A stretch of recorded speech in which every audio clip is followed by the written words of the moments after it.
Bienvenue pour ce podcast, je suis Julien Desbordes, je pratique et j'enseigne les arts internes, le tai chi chuan, la méditation et différents soins comme Dissolve Therapy. Je suis responsable de l'école Evenman Earth Lyon. Pour être au courant des différents événements que je propose, les cours, les stages et aussi avoir les liens pour me suivre sur les réseaux sociaux, vous pouvez vous rendre sur juliendesbordes.com ou hmelyon.com. Bonne écoute! Bonjour à tous. Alors avant de commencer le podcast, je vais faire quelques petites annonces parce que j'oublie tout le temps de le faire, donc je vais le faire tout de suite. Pour commencer, il reste 2 places pour la retraite clarté que je propose du 29 avril au 3 mai 2024. C'est une retraite qui a pour objectif de développer l'absorption de l'esprit, le calme de l'esprit, calmer le système nerveux. Et donc tout ce qu'on va faire va être orienté là-dessus avec du dissolve. Et donc il y aura des pratiques assises, entraînement à la méditation. Il y aura aussi des pratiques avec du son, issu du yoga du son. Un peu de mouvement pour ouvrir le corps et des choses qui viennent du tai chi. Tout est compris pour ce stage, c'est-à-dire l'hébergement, les repas, pour avoir vraiment rien d'autre à gérer que la pratique et donc avoir l'esprit le plus disponible possible pour la pratique. Il y aura aussi des petits temps de discussion vraiment consacrés à comment on pratique, comment on amène la pratique dans le quotidien, etc. Donc il reste 2 places.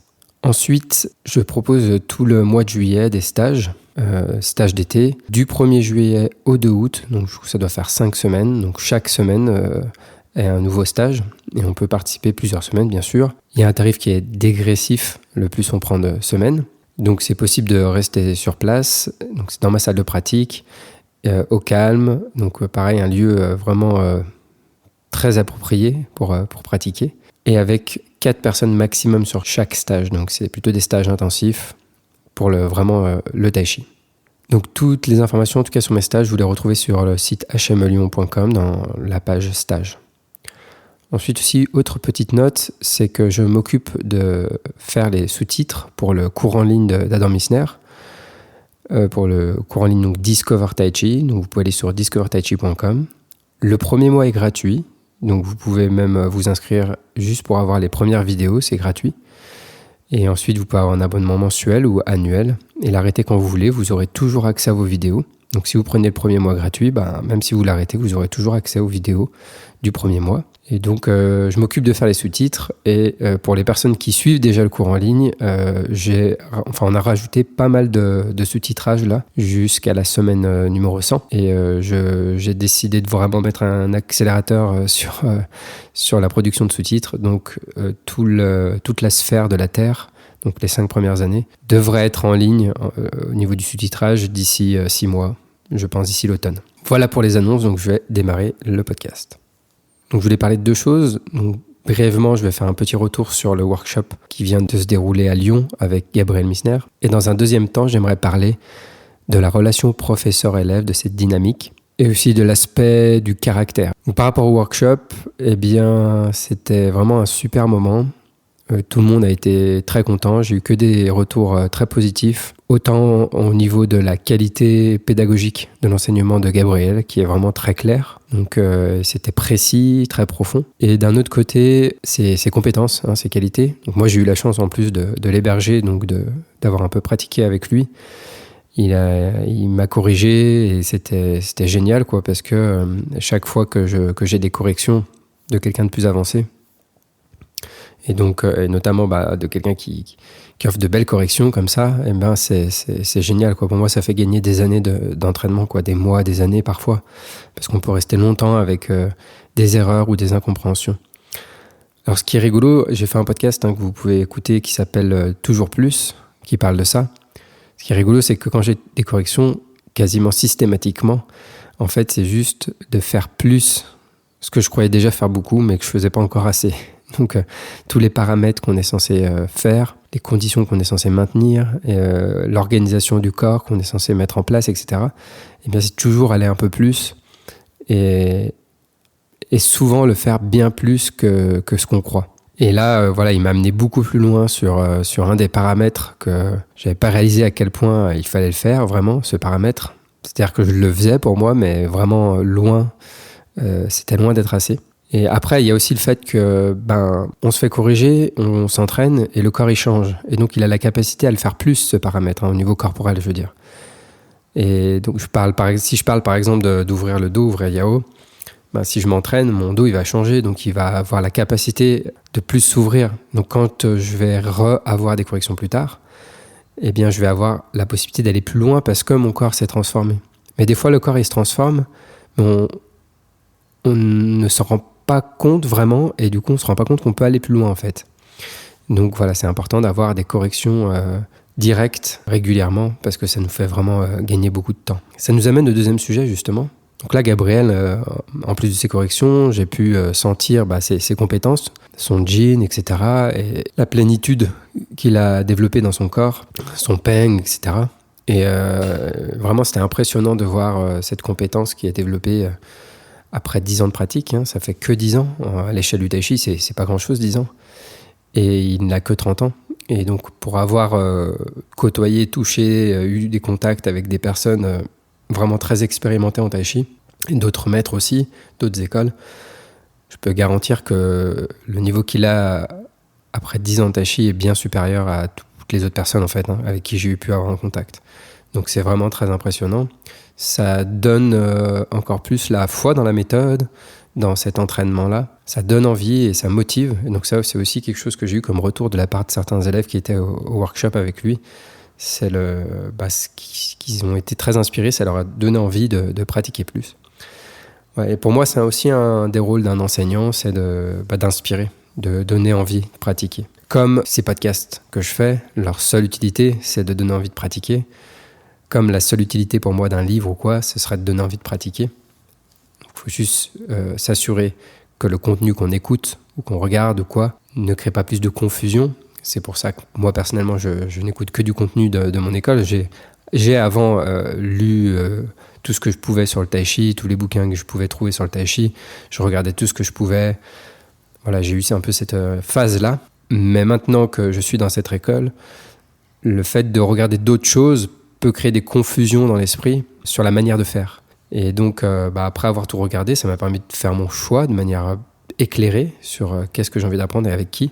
Et donc maintenant, j'écoute que du contenu qui vient de cette école. Ça peut paraître un peu bizarre de dire comme si j'étais un peu fermé d'esprit, mais c'est pas ça. C'est que j'ai envie d'être guidé de manière claire et que mon esprit il ait des intentions claires quand je pratique. Et je veux pas être un peu parasité par d'autres informations qui ont leur propre logique au sein d'un autre système, mais pas forcément au sein du système que je pratique. Et comme je l'ai déjà fait, de regarder tout ce que je pouvais, de lire tout ce que je pouvais, je l'ai déjà fait, donc aujourd'hui, je ne sens plus le besoin de le faire. Donc la raison pour laquelle je fais ces podcasts, c'est plus pour les personnes, soit découvrir un petit peu ce qu'on fait, comment on le fait, ou moi aussi, comment j'enseigne, ou pour les personnes qui pratiquent déjà ce système, peut-être maintenir éveillé cette motivation, cette envie, toujours être inspiré pour avoir l'énergie de pratiquer, l'énergie mentale de pratiquer.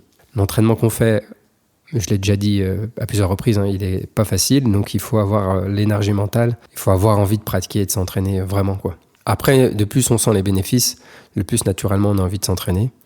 Mais c'est bien aussi de capter l'état d'esprit de l'école. L'état d'esprit, c'est extrêmement important puisque le Song, il est... Donc le relâchement, la libération, c'est au centre, c'est au cœur de ce qu'on pratique, c'est le moteur dans notre école. Et le type de Song aussi, il dépend d'un état d'esprit. Et l'état d'esprit, il est différent dans chaque école. Donc c'est, à mon avis, important aussi de capter cet état d'esprit. Moi, je suis heureux d'avoir la chance d'avoir pu m'entraîner avec Adam, avec Andy, donc là aussi avec Gabriel, d'avoir pu m'entraîner avec Adam en tout petit comité et d'avoir pu sentir l'état d'esprit dans lequel il s'entraîne. Et chaque petite touche de cet état d'esprit que je peux capter, pour moi, c'est énorme. C'est une des choses qui m'a le plus transformé. Encore une fois, j'ai déjà parlé de ça, j'en reparlerai de toute manière, mais le comment on pratique est vraiment extrêmement important. La deuxième chose dont je voulais parler, c'est le caractère et le rapport professeur-élève.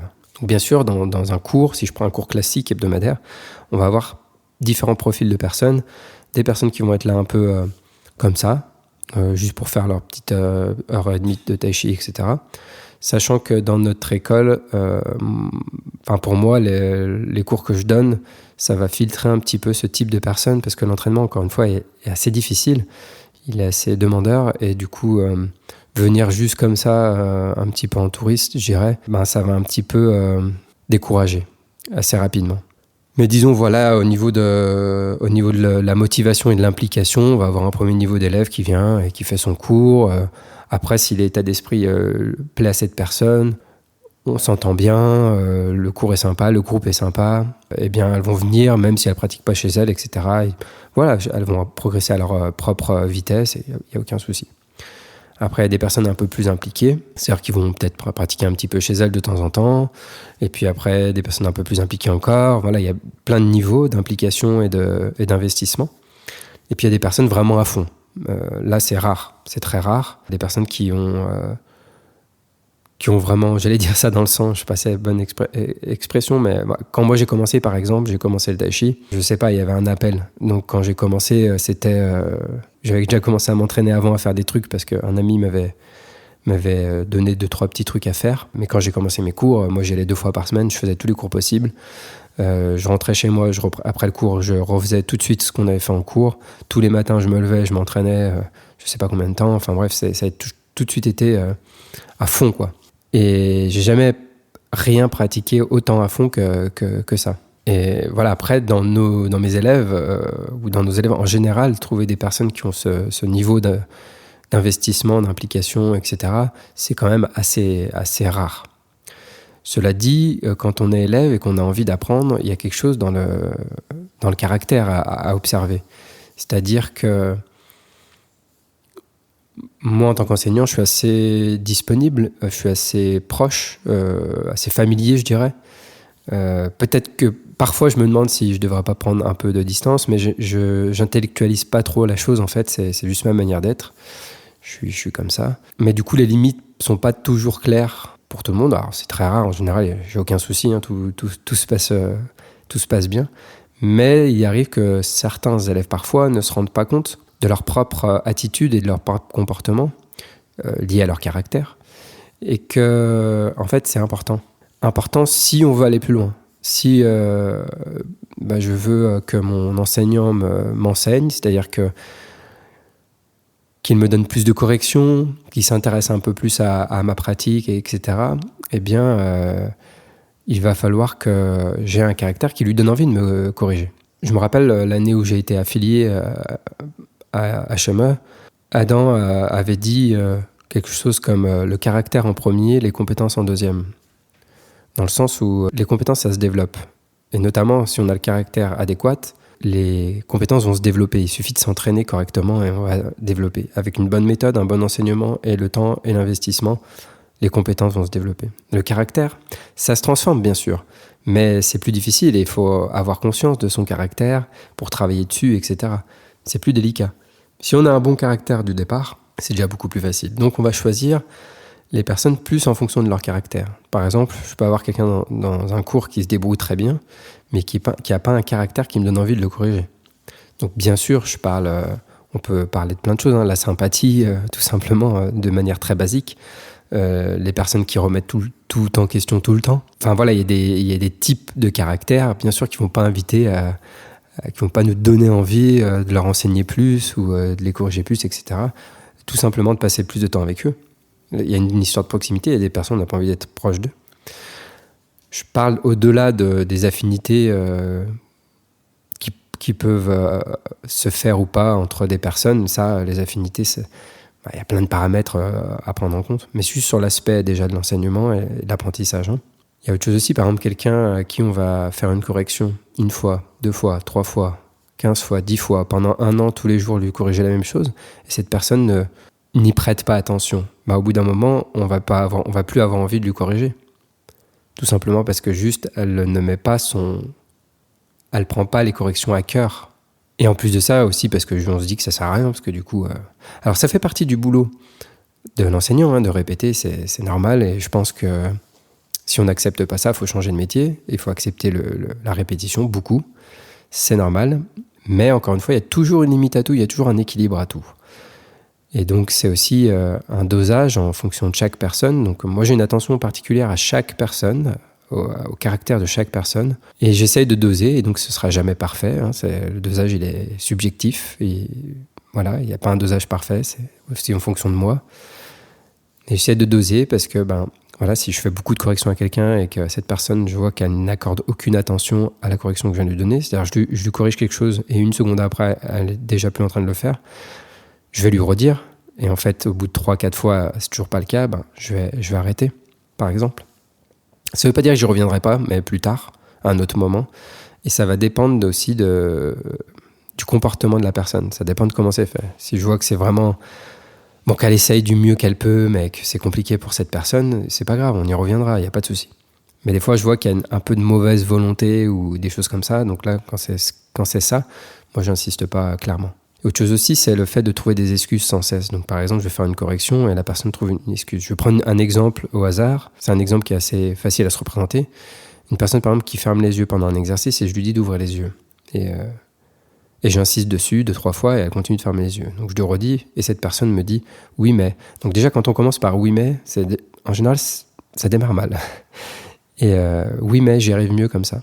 Donc ça veut dire que la personne, elle va mettre les instructions et les consignes du professeur au second plan par rapport à ses propres convictions. Donc quand on est enseignant, si la personne, elle estime que sa manière de faire est meilleure que ce qu'on lui dit de faire, on va pas avoir envie de lui corriger du coup. Qu'est-ce que cette personne va gagner ? Que le professeur ne va plus avoir envie de lui donner des corrections puisqu'elle ne les applique pas parce qu'elle pense qu'elle, c'est mieux pour elle. Alors je pourrais expliquer pourquoi on fait spécifiquement de cette manière, mais là c'est pas le sujet du podcast, j'ai pas envie de parler de ça maintenant, ici. J'aurais même pas besoin en fait d'expliquer.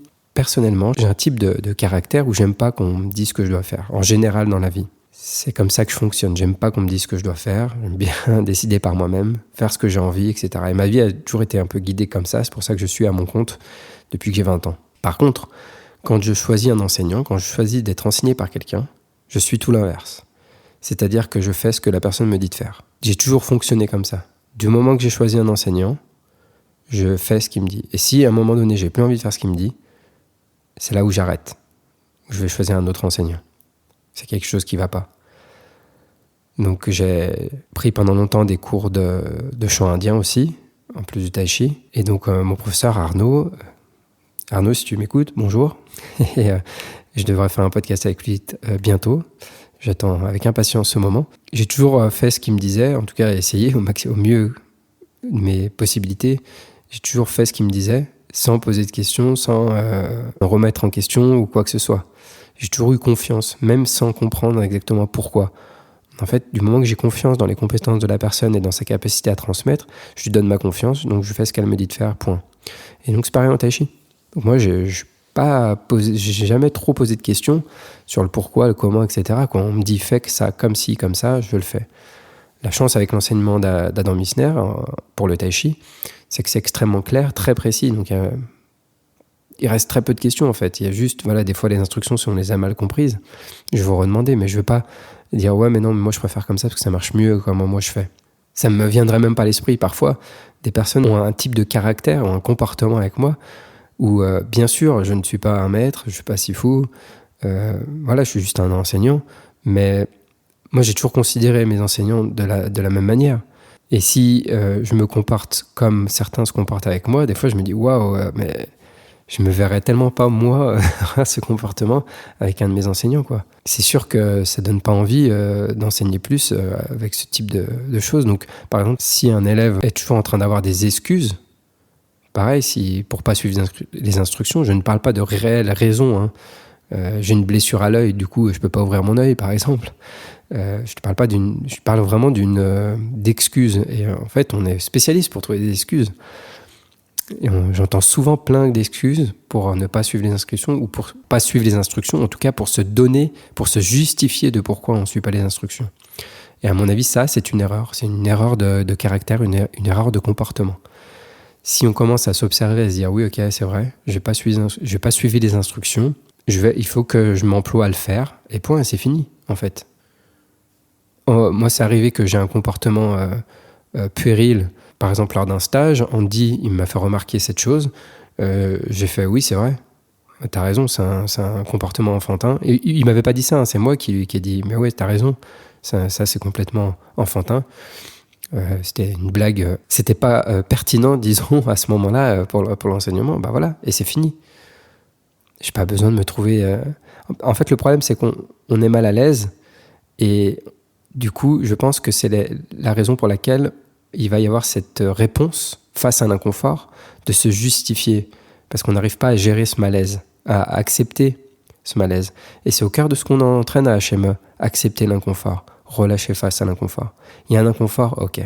Donc là, on vient me faire une remarque, ça crée un inconfort dans mon esprit, que je me sens un peu comme, vous savez, comme un enfant qui est pris la main dans le sac, en train de faire une bêtise. Hop, il y a un inconfort, et qu'est-ce qu'il va essayer de faire ? Se justifier, éviter le truc, voilà. Et ben non, en fait, on n'est plus des enfants, on est adultes. Donc, ah ouais, ok, t'as raison, c'est vrai, c'est nul, quoi. Donc quand Andy m'a fait remarquer ce truc que j'ai fait 2 fois, genre de blague que j'ai fait 2 fois, et ben il m'a fait remarquer, j'ai fait ouais, c'est vrai, t'as raison, c'est puéril, et donc je l'ai jamais refait cette blague. Mais si je m'étais justifié, etc., blablabla, je serais resté avec mon inconfort et j'aurais peut-être continué de faire la même blague en fait, hein, plus tard. Enfin bref. Donc voilà, c'est riche, hein, comme sujet. Il y a plein de choses dans le caractère. Se poser la question en fait, qu'est-ce que j'ai dans mon caractère qui va donner à mon professeur l'envie de m'enseigner, l'envie de me transmettre. Et donc on est passé d'un système traditionnel. Là je regardais un film qui s'appelle The Disciple, ou Le Disciple, qui parle de la musique indienne et de la transmission de la musique indienne. Et on voit le changement d'époque. Il y a 2 époques en fait. Et c'est très intéressant de voir ce changement d'époque. Et donc la relation maître-disciple, à un moment donné, on voit le disciple qui masse son maître, qui fait des massages, etc. Il l'aide, il le soutient. Et donc en Chine, c'était un peu pareil. Le sifu, le maître, ça avait une connotation un peu de père. Et donc quand on était disciple comme ça, eh bien, on s'occupait du maître. Même financièrement, quoi. Ils avaient cette relation-là. Je dis pas que c'est cette relation qu'il faut qu'on ait ici, hein, mais on est passé d'un extrême à l'autre, quoi. Et donc nous, on est dans une culture plutôt où l'élève devrait tout choisir, comment les choses devraient se passer, etc., quoi. Et je pense que c'est pas non plus la bonne idée. C'est pas en tout cas la meilleure façon de progresser, réellement. Et donc il y a un minimum de respect, de bonne attitude, de bonne conduite, d'écoute. C'est-à-dire que le professeur, il voit que l'élève est à l'écoute réellement, qu'il essaye vraiment de faire au mieux pour suivre les instructions, etc. Et qu'il n'est pas dans la contradiction sans cesse, etc. De toute manière, quand on est dans la contradiction sans cesse avec son professeur, c'est à nous, en tant qu'élève, de changer de professeur. C'est qu'il y a un truc qui ne va pas, quoi. Donc c'est aussi avoir cette clarté-là, à un moment donné, de choisir. Moi, ça m'est arrivé une fois, hein, dans toute mon expérience d'enseignant, même quand j'enseignais avant la musique, ça m'était jamais arrivé. Ça m'est arrivé une fois. Quelqu'un qui était tout le temps en train de remettre en question la méthode, la manière de faire, etc. Et je finis par lui dire, écoute, moi je pense que la meilleure chose à faire, ce serait que tu changes de professeur. Parce que là, c'est positif ni pour toi ni pour moi, quoi. Ça sert à rien, tu perds ton temps. Parce que si tu remets en question, c'est-à-dire que tu n'as pas confiance dans les instructions, donc tu ne vas pas les appliquer. Et pourquoi on paye un professeur ? Pour qu'il nous donne des instructions. Donc si on ne les suit pas, à quoi ça sert ? Moi, quand je donne mon argent, quand je fais un stage et que je donne mon argent, ou que je prends un cours ou quoi, c'est pour qu'on me dise quoi faire, qu'on me donne des instructions. Bien sûr aussi avoir des corrections, mais justement les corrections vont guider aussi ma pratique. Donc si on me donne des instructions mais que je les applique pas, à quoi ça sert ? Donc il faut que j'ai confiance. Et donc ça aussi c'est un autre sujet, j'en reparlerai. Mais il faut que je vois que la personne, elle ait cette écoute, cette envie, etc. Et c'est au-delà de sa pratique et de son niveau en fait. C'est plus l'attitude. Et moi, je vais plus avoir envie de pratiquer avec quelqu'un, de lui enseigner, de passer du temps avec elle, par rapport à son caractère et son attitude, plus que par rapport à ses réelles compétences, en fait. C'est pas lié à la compétence. Et ça, c'est normal, hein. Les compétences, c'est bien, mais le caractère, c'est plus important. Ok, voilà pour ce sujet. Je pense que je reparlerai. Il y a beaucoup de choses à dire, en fait, là-dessus, mine de rien.